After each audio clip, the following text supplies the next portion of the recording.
Et si je te disais que deux personnes peuvent prier, jeûner, servir Dieu, mais une seule porte une onction qui change tout? Et si je te disais que l'onction n'est pas seulement une sensation, mais une dimension spirituelle qui ouvre des portes invisibles?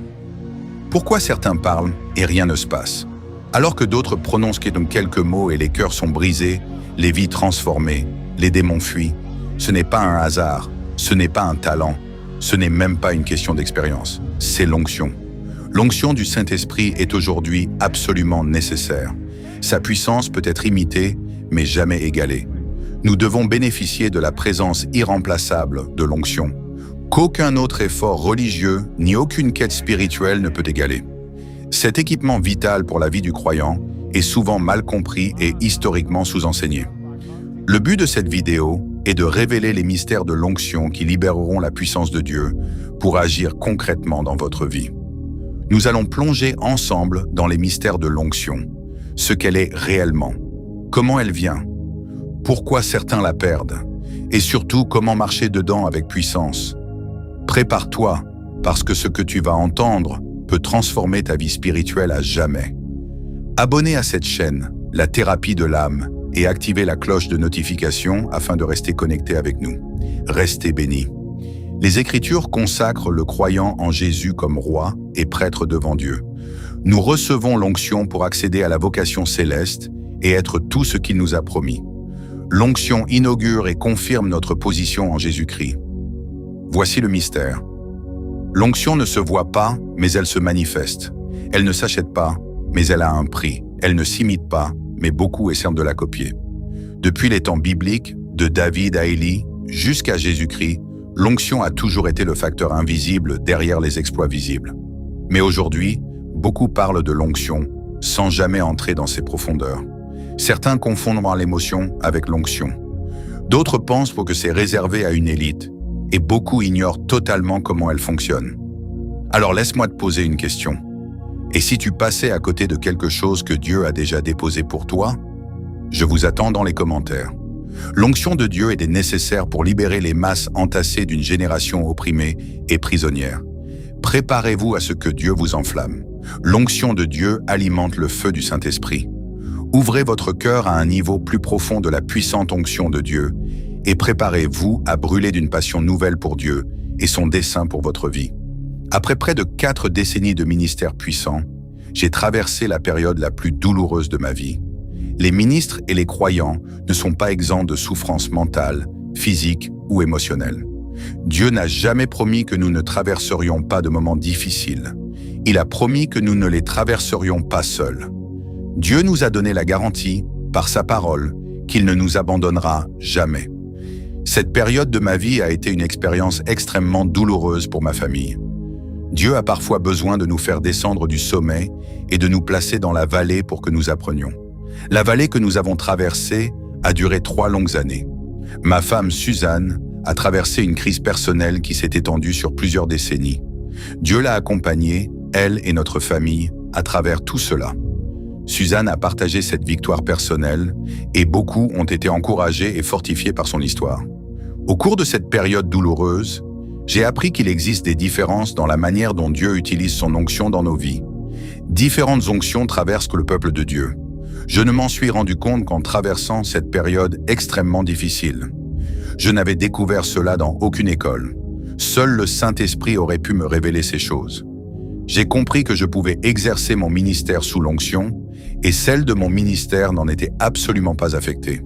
Pourtant, à la maison, ma vie personnelle était en difficulté. J'ai alors commencé à me poser des questions. Je me demandais comment les difficultés de ma vie personnelle et même spirituelle n'affectaient pas l'onction qui m'avait permis d'exercer mon ministère lors de nos cultes. Puis, à ma grande surprise, j'ai appris que l'onction sur mon ministère n'avait rien à voir avec l'onction dans ma vie. L'onction dans ma vie est distincte. J'ai commencé à sonder les Écritures. Le Seigneur a dit « Des fleuves couleront du plus profond de ton être ». Il n'a pas parlé d'un seul fleuve. Il n'a pas parlé de 2 ou 3 fleuves. Dieu a parlé de fleuves. Il ne nous a jamais dit combien. Je suis encore en train de découvrir les fleuves. Il m'a fallu traverser cette période douloureuse pour comprendre que l'onction est riche de nombreux fleuves. Le Seigneur a ensuite restauré ma vie spirituelle, émotionnelle et physique, Mais cette période a été une expérience enrichissante. Je suis heureux qu'il n'y ait pas d'année perdue. Dieu peut utiliser la souffrance dans nos vies pour notre croissance. Dieu ne gaspille pas notre souffrance. Romains 8,28 promet « Nous savons du reste que toute chose concourt au bien de ceux qui aiment Dieu, de ceux qui sont appelés selon son dessein. » Je peux vous dire ceci, si je n'avais pas traversé cette période douloureuse, je n'écrirais pas ce livre. Je l'écris parce qu'en partageant ce message dans le monde entier, j'ai découvert qu'il s'agit d'une révélation peu connue. J'ai trouvé que cette illumination du Saint-Esprit concernant les nombreux fleuves de l'onction est un concept nouveau pour le peuple de Dieu. C'est une révélation pour moi, et je n'en avais jamais lu ni entendu parler auparavant. Plongeons maintenant dans les profondeurs et découvrons les fleuves de la précieuse onction de Dieu. Vous êtes un esprit. Laissez cela pénétrer votre esprit un instant. Vous n'êtes pas une âme. Vous n'êtes pas un corps. Vous êtes un esprit. Vous avez une âme. Vous vivez dans un corps. Mais vous êtes un esprit. C'est ce que vous êtes.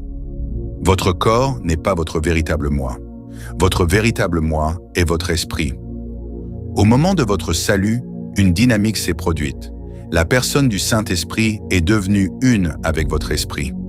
L'Écriture est claire à ce sujet dans 1 Corinthiens 6,17, où il est dit « Celui qui s'attache au Seigneur est un seul esprit. » Lorsque le Saint-Esprit et votre esprit sont devenus un, à cet instant, la vie, la renaissance, la purification, le renouveau et la régénération ont eu lieu. Dès que cette unité entre le Saint-Esprit et votre esprit s'est réalisée, une force puissante a été libérée. Cette force en nous est ce que nous appelons l'onction. L'onction de Dieu est un vaste sujet. Son étude est presque infinie car elle englobe de nombreux courants différents.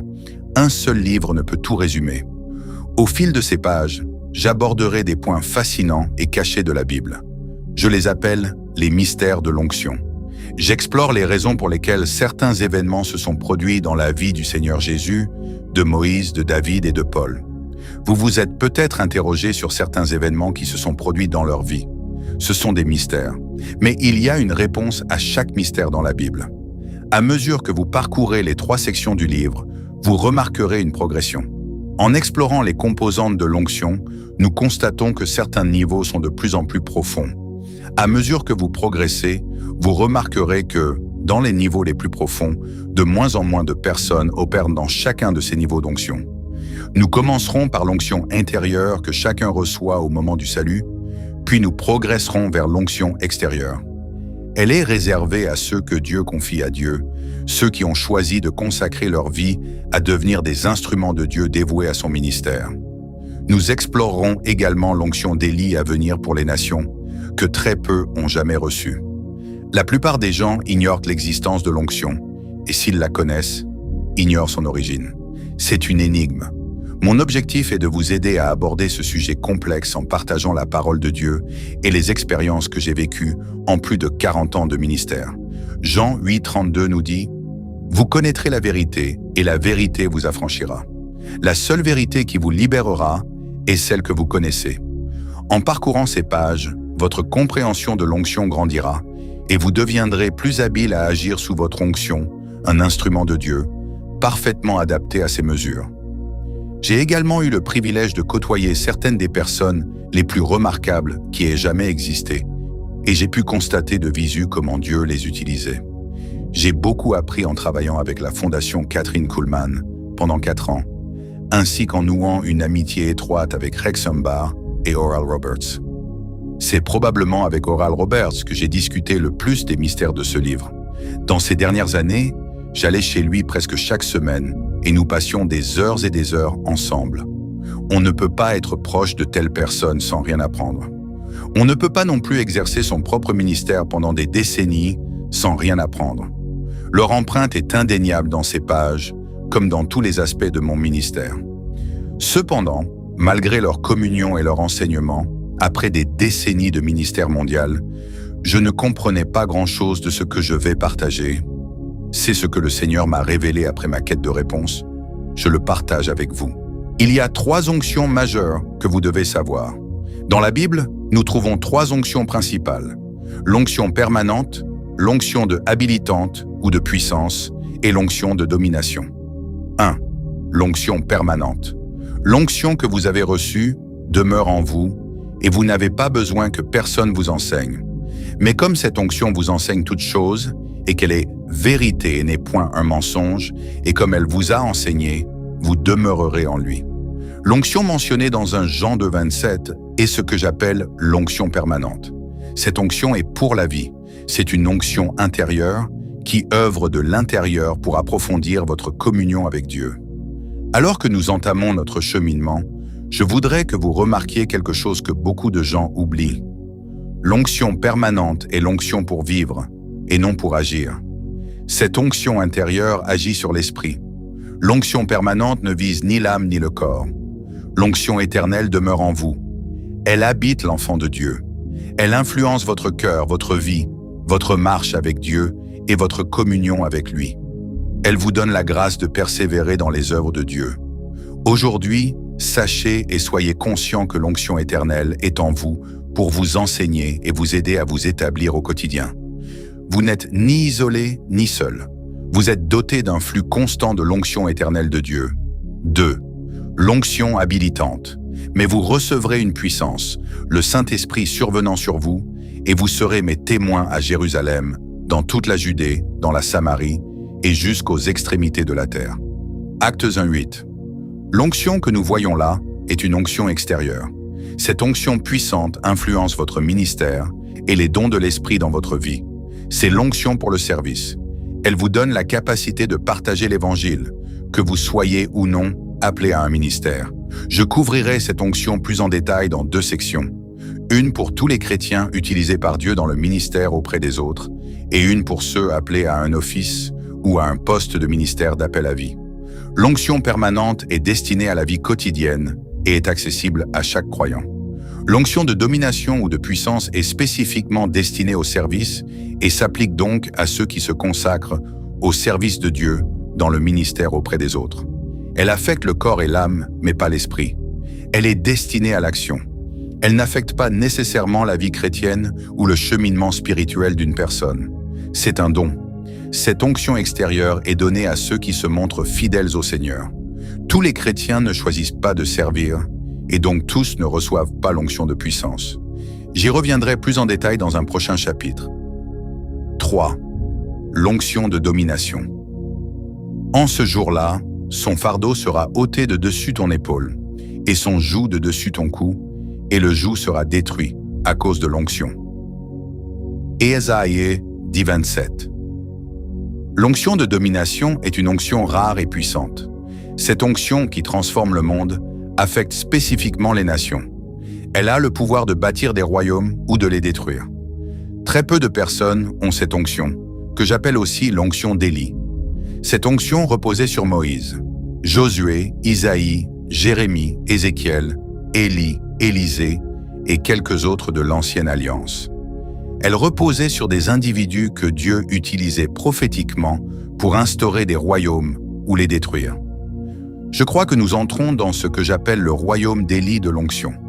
Ce royaume est un royaume que nous avons rarement vu sur terre. Des aperçus et des périodes de ce royaume d'Élie de l'onction ont eu lieu, puis se sont révolus. Nous entrons à nouveau très bientôt dans les jours d'Élie. Cette onction est la seule qui détruira l'esprit de Jézabel, l'esprit de sorcellerie. Cette onction ne peut être expliquée adéquatement en quelques mots. Je lui consacrerai un enseignement plus complet ultérieurement. Au fur et à mesure que vous progresserez dans ce livre, vous verrez que les responsabilités pour chaque onction augmentent, tout comme les récompenses dans le royaume. L'onction est le fondement de tout ce que Dieu vous donne dans la vie. Il m'a fallu beaucoup de temps pour comprendre comment construire une fondation solide dans ma vie afin que Dieu puisse m'utiliser et continuer à m'utiliser. Je partage ces idées dans ce livre. Elles vous sauveront de l'effondrement. Ces idées vous fortifieront pour rester en communion avec notre merveilleux Seigneur Jésus et vous empêcher de tomber. Le mystère de l'onction permanente. L'onction permanente décrite dans 1 Jean 2:27 est essentielle pour toute cette vidéo. Veuillez donc lire ce verset maintenant. Soulignez-le ici et dans votre Bible. Il révèle une vérité puissante qui est le fondement de tout ce que Dieu vous donne. Mais l'onction que vous avez reçue de lui demeure en vous et vous n'avez pas besoin que personne vous enseigne. Mais comme cette onction vous enseigne toutes choses et qu'elle est vérité et n'est point un mensonge. Et comme elle vous a enseigné, vous demeurerez en lui. Analysons ce verset pour comprendre ce qu'il dit de ce niveau d'onction, celle qui vous permet de demeurer en Jésus parce qu'il demeure en vous. Il commence par « mais l'onction que vous avez reçue de lui ». La première chose que je veux que vous remarquiez est la parole de Jean. Il dit que cette onction vient de Dieu et non de Dieu. Cette onction de lui est distincte de celle de lui. Celle de Yui est l'onction intérieure pour la vie, décrite ici dans 1 Jean. Celle qui vient de lui est l'onction extérieure pour le ministère décrite dans Actes 1:8. Il y a une raison pour laquelle ces mots ne sont pas identiques. Cela semble simple, mais il m'a fallu des années pour le découvrir. Et lorsque vous le comprendrez, cela changera complètement votre compréhension. C'est pourquoi je le partage avec vous dans ce livre. L'onction pour la vie vient de Dieu. L'onction pour le ministère vient de Dieu. L'expression « lui » signifie qu'il est la source. Cette onction, c'est lui, ce n'est pas un don de lui. Laissez-moi vous expliquer ce que je veux dire. Si je dis à quelqu'un « prends ceci de moi », cela signifie que je l'ai. Si je l'ai, quelqu'un me l'a donné. Si je l'ai, ça a eu un début. Si je l'ai, ça aura une fin. Mais si je dis à quelqu'un « prends ceci de moi », il ne peut pas le faire, car je suis cela. L'onction permanente vient de lui, car c'est lui. C'est l'onction qu'il est. Dans l'Ancien Testament, le Seigneur dit « Je suis », ce qui signifie que Dieu n'a pas la vie. Dieu est vie. Dieu n'a pas de pouvoir, Dieu est pouvoir. Il y a un pouvoir qu'il donne en cadeau, bien sûr. J'en parlerai plus tard. Mais ici, je parle de qui est Dieu. Ensuite, ce verset nous dit que cette onction demeure en vous. Cette onction demeure. Elle ne va pas et ne vient pas. L'onction de puissance qui vient de Dieu dans Actes 1:8 ne demeure pas. Dieu vous oint pendant que vous exercez votre ministère, et lorsque vous avez terminé votre ministère, elle vous élève. L'onction de puissance vient du Seigneur pour un moment précis, une mission précise. Elle est pour une saison et une raison. En revanche, l'onction permanente ne part pas. Elle demeure et s'épaissit. Elle demeure et grandit. Elle demeure et apporte la révélation de toute chose, elle demeure. Notez que la Bible dit que l'onction permanente est en vous. L'onction de puissance, qui est l'onction pour le ministère, repose sur vous. L'onction de puissance pour le ministère vient plus tard, mais l'onction permanente vient au moment du salut. L'Écriture continue « Et vous n'avez pas besoin qu'on vous enseigne, mais comme la même onction vous enseigne toutes choses. » L'onction permanente qui pénètre votre esprit et s'unit à votre cœur au moment du salut est une onction de révélation. Elle révèle tout de Dieu. Elle est infinie car elle vous enseigne toutes choses. Pourquoi Jean dit-il que nous n'avons besoin de personne pour nous enseigner? Il faut lire le chapitre entier pour comprendre qu'il s'agit d'un avertissement aux croyants. Je vous encourage à lire 1 Jean 2 en entier, mais pour l'instant, par souci d'espace, concentrons-nous sur ce que Jean dit au verset 26. Je vous ai écrit ces choses au sujet de ceux qui vous séduisent. Jean nous avertissait que certains essaieraient de nous éloigner de la vérité sur Jésus. C'est pourquoi il dit que l'onction demeure en nous et que nous n'avons besoin de personne pour nous enseigner quoi que ce soit. L'onction permanente nous apprend que Jésus, le Fils de Dieu, est exactement celui qu'il prétend être. Le Saint-Esprit révèle qui est Jésus à notre cœur. C'est la vérité, et il n'y a aucun mensonge en elle. Dès l'instant où vous êtes sauvés, le Saint-Esprit s'unit à votre esprit. L'une des premières choses qui se produisent est que la foi explose en vous. Par le Saint-Esprit, vous savez immédiatement qui est le Seigneur Jésus dans votre vie. Vous n'avez besoin de personne pour vous apprendre qui il est. C'est pourquoi personne ne peut vous séduire. Même s'ils essaient, ils ne réussiront pas, car vous avez déjà la vérité en vous. Jésus est la vérité en vous. Contrastant les onctions de permanence et de puissance. Quand Jean dit que cette onction permanente est vérité et non mensonge, il veut dire qu'elle est dénuée de mensonges. Elle est là pour la révélation et la protection. Elle vous protège de la tromperie. Ainsi, quelqu'un peut exercer son ministère et prêcher l'Évangile sous l'onction, et pourtant le diable peut le tromper. Il est possible d'être utilisé par le Seigneur sans le connaître. Réfléchissez-y un instant. La Bible dit que beaucoup viendront ce jour-là en disant « Seigneur, Seigneur, n'avons-nous pas prophétisé par ton nom, et chassé des démons par ton nom, et fait beaucoup de miracles par ton nom ?» Et il dira « Je ne vous ai jamais connu. » Matthieu 7, 22 à 23. C'est une vérité stupéfiante qu'une personne puisse connaître et prêcher la Bible et être sous l'onction pour le ministère sans pour autant connaître le Seigneur. Autrement dit, cette personne n'a aucune communion avec le Seigneur, aucune connaissance intime de lui. Le roi Saül en est un parfait exemple. Il savait comment être roi, mais il ne connaissait pas le Seigneur. David, lui, le connaissait. Voilà la différence. Connaître le Seigneur est la clé. Le connaître est le fondement de la vie et du ministère. La plus grande révélation de la vie est d'avoir une connaissance intime du Seigneur, tel qu'il est réel pour vous et se manifeste en vous. Paul parle de l'onction permanente lorsqu'il dit « Or, à celui qui peut faire, par la puissance qui agit en nous, infiniment au-delà de tout ce que nous demandons ou pensons. » Éphésiens 3:20. Notez qu'il dit que cela agit en nous et non à travers nous. Éphésiens 3:21, Jean 2:27 parlent de la même onction. L'onction intérieure ou permanente pour la vie chrétienne. L'onction permanente agit en nous. L'onction dynamisante agit à travers nous. L'onction permanente est pour marcher. L'onction qui donne du pouvoir est pour travailler. L'onction permanente est destinée à la révélation et à la manifestation. L'onction dynamisante est destinée à la démonstration. Par l'onction permanente, le Seigneur se manifeste dans mon esprit. Il ne se manifeste pas en moi pour que les autres le connaissent. Il se manifeste en moi pour que je le connaisse. L'onction de puissance sert à démontrer que les autres le connaissent. La vérité de l'onction permanente dans un Jean est une révélation. Dieu se révèle à nous. Elle est aussi une transformation. Elle nous transforme en tant que chrétiens, en tant que serviteurs de Dieu, en tant qu'individus. Enfin, un Jean 2:27 dit « Et comme il vous a enseigné, demeurez en lui. Cela signifie qu'il vous permettra de demeurer dans le Seigneur. L'onction permanente est si puissante qu'elle allume la puissance durable de Dieu pour vous garder. Ainsi, nous sommes gardés par l'onction intérieure. Voici, il y a 3 signes de l'onction permanente. La faim, la foi et l'amour. Ces 3 choses se produisent au moment du salut, au moment où vous devenez un avec le Seigneur Jésus. Permettez-moi de vous expliquer. 1. La faim. Lorsqu'un bébé naît, il a faim. Dans le monde physique, la faim est signe de vie. Il en va de même dans le monde spirituel. Dès votre nouvelle naissance, vous êtes devenu un avec Jésus et vous avez développé une faim spirituelle. Dès lors, cette faim spirituelle fait partie intégrante de votre vie. Vous commencez à rechercher de plus en plus la présence de Dieu à travers sa parole. 2. La foi. La deuxième chose qui se produit lors du salut est une explosion de foi. Vous savez que Jésus est le Fils de Dieu, qu'il est mort pour vos péchés et qu'il est ressuscité des morts.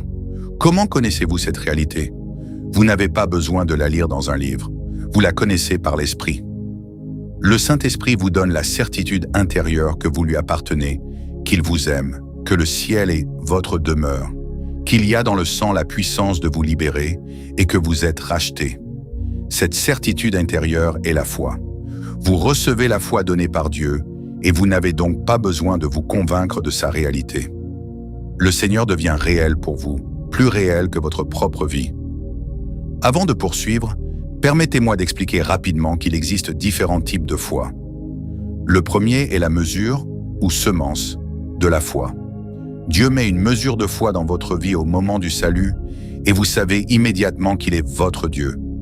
C'est la foi dont j'ai parlé, celle où vous savez que le Seigneur Jésus est le sauveur de votre âme. Vient ensuite le fruit de la foi. Une fois que Dieu a semé la graine de la foi dans votre vie, elle s'empare de votre cœur. Elle grandit et porte du fruit dans votre vie, appelé le fruit de l'Esprit.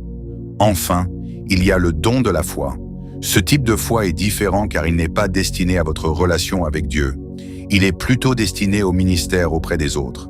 Chaque don pour le ministère relève de l'onction d'Actes 1:8, dont je parlerai dans un chapitre ultérieur. 3. L'amour. La troisième chose qui prend vie au moment du salut, c'est que le Saint-Esprit vous donne un amour pour le Seigneur Jésus que vous n'aviez jamais connu, et le désir de le connaître, de marcher avec lui, de le servir. C'est cela l'amour. Dès l'instant où l'on devient un avec le Seigneur Jésus, on ressent un grand désir de le connaître. La Bible dit que même si nous n'avons pas vu le Seigneur Jésus, nous l'aimons. 1 Pierre 1:8.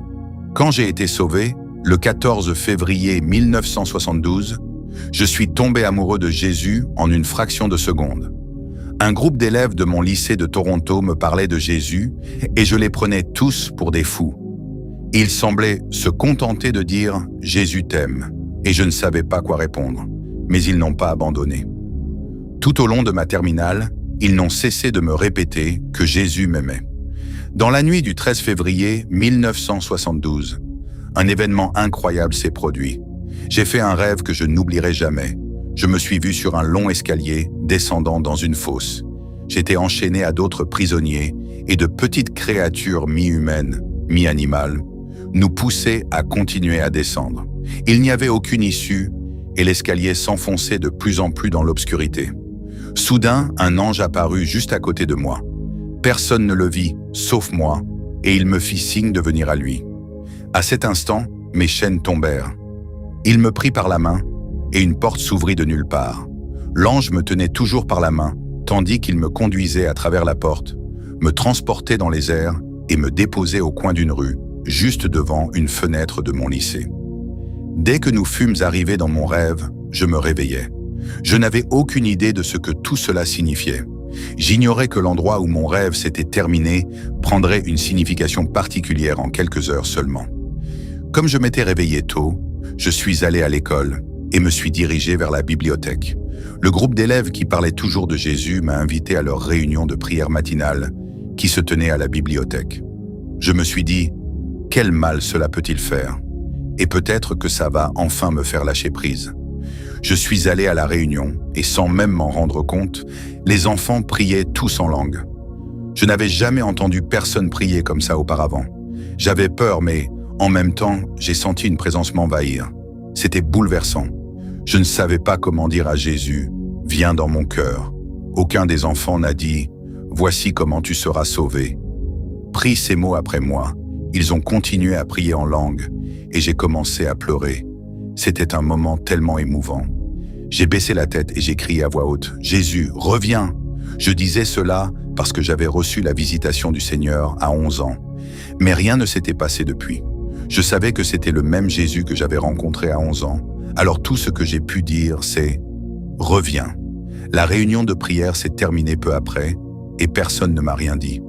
Je ne savais pas quoi faire d'autre que d'aller à mon premier cours. Je savais qu'il m'était arrivé quelque chose, mais je ne savais même pas comment le décrire. Je suis arrivé en retard en classe et la prof avait déjà commencé son cours. Je ne pouvais m'empêcher de penser « Jésus revient ». Quelque chose me le disait intérieurement et c'était tout ce à quoi je pensais. Je ne pouvais pas écouter le cours, alors j'ai simplement baissé la tête sur mon bureau. Dès que j'ai baissé la tête, j'ai vu Jésus en robe blanche, marchant sur la mer de Galilée, venant vers moi. J'ai ouvert les yeux et je voyais encore Jésus. J'ai commencé à pleurer à chaudes larmes, là, en classe. J'ai crié « Jésus, je t'aime ». Toute la classe s'est arrêtée. Le professeur ne savait plus quoi faire. Mon cousin assis à côté de moi n'arrêtait pas de dire « Chut, tais-toi ». Mais je m'en fichais. Je répétais simplement « Jésus, je t'aime », parce que je le voyais venir à moi. Toute la journée, j'ai pleuré et la seule chose que je pouvais dire était « Jésus, je t'aime ».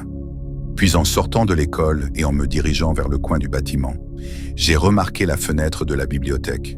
Soudain, mon rêve de la nuit précédente m'a submergé. C'était le coin où j'avais atterri dans mon rêve, et cette fenêtre était celle de la bibliothèque où je venais de rencontrer le Seigneur Jésus. Instantanément, j'ai su que le Seigneur m'attirait à lui et que je l'aimais de tout mon cœur. Qui a mis cet amour en moi? C'était le Saint-Esprit. Les jeunes qui m'avaient invité à la réunion de prière m'ont également invité à l'église. Ce jeudi soir-là, je suis allé avec eux aux catacombes de Toronto, sous la conduite de Merv Watson et de sa femme, Merla, auteur de Jéhovah Jireh. L'orateur invité ce soir-là était Loren Cunningham, fondateur de Jeunesse en mission JEM. À la fin de son message, Loren a lancé un appel à l'autel, et j'ai entendu la voix audible du Seigneur me dire de descendre à l'autel. C'est là que j'ai fait ma déclaration de foi publique. La femme mène à la fraternité. L'onction permanente commence à se manifester immédiatement par une fin de Dieu. Lorsque j'ai été sauvé, j'ai voulu davantage de ce que j'avais goûté de lui à 11 ans. C'était cela la fin. Puis soudain, j'ai su que j'étais un enfant de Dieu. Quand j'ai été sauvé, personne ne me l'a dit. Je le savais tout simplement. Le Saint-Esprit a insufflé cette foi en moi avec une telle réalité. Et troisièmement, ma réaction a été « Jésus, je t'aime ». Ces trois choses sont les signes de la vie en Jésus qui marquent le début de notre communion avec lui. La fin, la foi et l'amour. Dès l'instant où votre relation avec Dieu commence, la fin vous conduit à la communion. Ne l'oubliez pas, la fin mène à la communion. C'est simple mais profond. Dès l'instant où nous devenons un avec Jésus-Christ, l'onction éternelle se libère et notre communion avec lui commence. Dès que l'intimité commence, elle vivifie ou enflamme la parole. La Bible prend vie. Votre relation avec la parole de Dieu en découle. La soif du Seigneur engendre la soif de sa parole, et non l'inverse. Quand les gens n'éprouvent pas la soif du Seigneur avant d'avoir soif de sa parole, ils deviennent religieux. Ils deviennent des adorateurs de la doctrine, et non de Dieu. Ils ont soif de connaissance, et non du Seigneur. Il y a des chrétiens aujourd'hui qui ne connaissent même pas le Seigneur. Ils connaissent sa parole, mais ils ne le connaissent pas. Ils savent ce qu'il a dit, mais ils ignorent qui l'a dit. Ils ont beaucoup de connaissances, mais il n'y a ni onction, ni présence de Dieu dans leur vie. Malheureusement, ces personnes finissent par adorer la doctrine au lieu d'adorer le Seigneur. Et en adorant la doctrine, elles deviennent légalistes. Je suis sûr que vous connaissez des gens comme ça. Ils connaissent la Bible et l'utiliseront contre vous, mais il n'y a aucune compassion. Ils ne savent pas comment manifester l'amour du Seigneur. Beaucoup d'entre eux peuvent enseigner ou prêcher en cercle autour de nous, mais ils ne connaissent pas le Seigneur. C'est ce à quoi Jésus a été confronté lorsqu'il était sur terre. Les pharisiens connaissaient les Écritures, mais ils manquaient d'amour et de compassion. Avant sa conversion, l'apôtre Paul connaissait si bien les Écritures qu'il tuait des croyants et les utilisait pour justifier ses actes. Il était aveuglé par la doctrine. C'est ce qui arrive, elle vous aveugle. Mais dès l'instant où il a rencontré le Seigneur Jésus, tout a changé. Avant sa conversion, il était l'exemple parfait d'un homme qui connaissait la parole, mais pas le Seigneur. Il a même utilisé la loi de l'Ancien Testament contre le Seigneur et son peuple. C'est la même chose que les pharisiens qui s'adressèrent au Seigneur et dirent « Voici une femme surprise en flagrant délit d'adultère. La parole dit qu'elle doit être mise à mort. Qu'en dis-tu? Que dit Jésus? Que celui qui est sans péché trouve une pierre et la jette. Ils s'en allèrent tous. » Voir Jean 8, 3 à 11. Ce récit démontre pourquoi il est essentiel de développer sa relation avec le Seigneur avant de développer sa relation avec sa parole. Sinon, il n'y a pas d'équilibre. La communion avec Dieu est le fondement de la vie et du ministère. Ensuite, on développe sa relation avec sa parole. C'est notre soif de lui qui nous conduit à connaître sa parole, et non l'inverse. Quand je le connais, je veux connaître sa pensée, et non l'inverse. Le connaître me pousse à connaître sa pensée. Que pense-t-il de ceci ou de cela? Ainsi, lorsque je lis la Bible, je ne lis pas des lois, des règles et des prescriptions. Je développe ma relation avec le Seigneur. Votre faim vous ouvre la voie vers la présence de Dieu et l'incite à vous vivifier, à vous apporter la vie spirituelle. Plus vous avez faim, plus vous êtes vivifié par l'Esprit. La Bible dit « Goûtez et voyez combien l'Éternel est bon » Psaume 34:8. Qu'est-ce que cela signifie? Lorsque vous avez faim, Dieu vous fait goûter à sa présence et vous avez encore plus soif de lui. À mesure que votre soif de communion fraternelle s'ouvre, un nouveau chapitre s'ouvre où vous désirez non seulement le connaître, mais aussi connaître sa façon de penser. Comment voit-il la vie? Comment vous voit-il? C'est là qu'intervient sa parole. On ne peut connaître les pensées d'une personne sans la connaître. Quand on la connaît, on connaît ses voies. David a commencé à connaître le Seigneur avant même de connaître ses voies. Dans 2 Samuel 6, alors qu'il était en route pour ramener l'arche de l'Alliance, Uza la toucha et mourut. Les versets 9 et 10 disent que David avait peur de ramener l'arche chez lui. Il réalisa « J'ai besoin de mieux connaître les voies du Seigneur ». Il découvrit les voies du Seigneur à travers sa parole. Il continuait à les trouver. Et puis, il y a Moïse. Il connaissait le Seigneur, mais il a quand même dit « Montre-moi ta gloire ». Moïse disait « Seigneur, je veux te connaître. Je veux savoir ta présence ». Il avait soif de plus. Moïse voulait connaître la façon dont Dieu pense, la façon dont il regarde son peuple. Que demandait-il? Il voulait connaître la gloire du Seigneur. Dieu connaissait déjà Moïse, et Moïse connaissait le Seigneur. Mais à la demande de Moïse, dans Exode 34, Dieu passa devant lui. Moïse voulait voir la face de Dieu, mais ce qui lui révéla le Seigneur, ce furent ses attributs, ses voies et sa nature.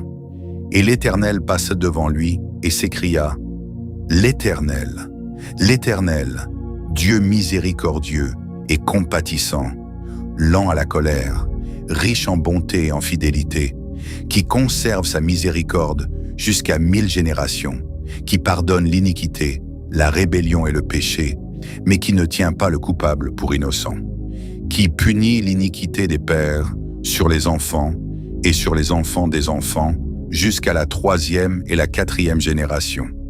Exode 34, 6 à 7. Dieu s'est révélé à travers sa parole. Le psaume 103, 7 le confirme avec force. Il dit « Il fit connaître ses voies à Moïse, ses hauts faits aux enfants d'Israël. » Quand Dieu a-t-il fait cela? Dans Exode 33 à 34, lorsque Moïse commença à crier.